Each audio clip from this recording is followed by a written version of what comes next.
The Fake Quest. A loud knock woke him up. Matthias did not like waking up, it ruined his perfect dream. Reluctantly, he stood up and waddled towards the small door. Slowly opening it, he stared at a small, slimy green figure. He thought he was dreaming, so he went back to bed. The door fell. The little green creature came in unhappily. "Why did you shut the door?" asked the thing. "Oh, it was you, Jack," replied Matthias. Jack was a goblin, an unhappy one indeed. Jack wore old clothes and looked like he lived in a dust bag. He was old and tired of his job. Matthias asked him why he was here. Jack told him that Matthias was assigned a mission. This was a curious event because Matthias has not been on a mission before. Matthias grabbed his staff, got dressed and eagerly headed towards the town hall. As a farmer, he rarely got any missions. He got his paper and read. Apparently, there was a small box of loot in a forest nearby, the spooky forest as everyone called it. He pulled a face.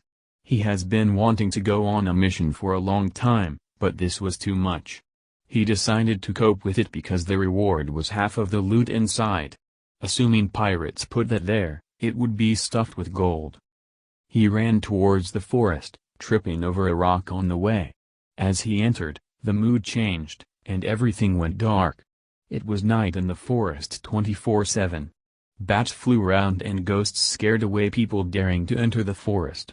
He heard rumors about the pirates that planted the forest.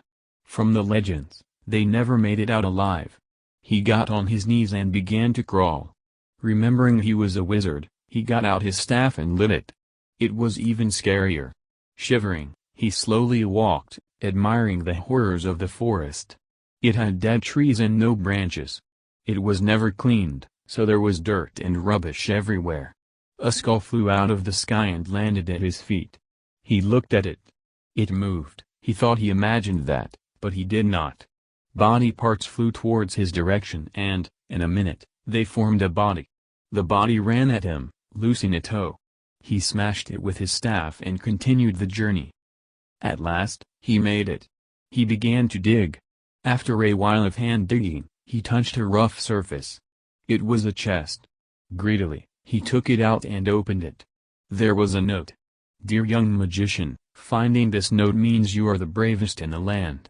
We are proud to have people like you in our country, now go home and have a nice cup of tea." Reading it made Matthias mad. It was a test, and a cruel one indeed.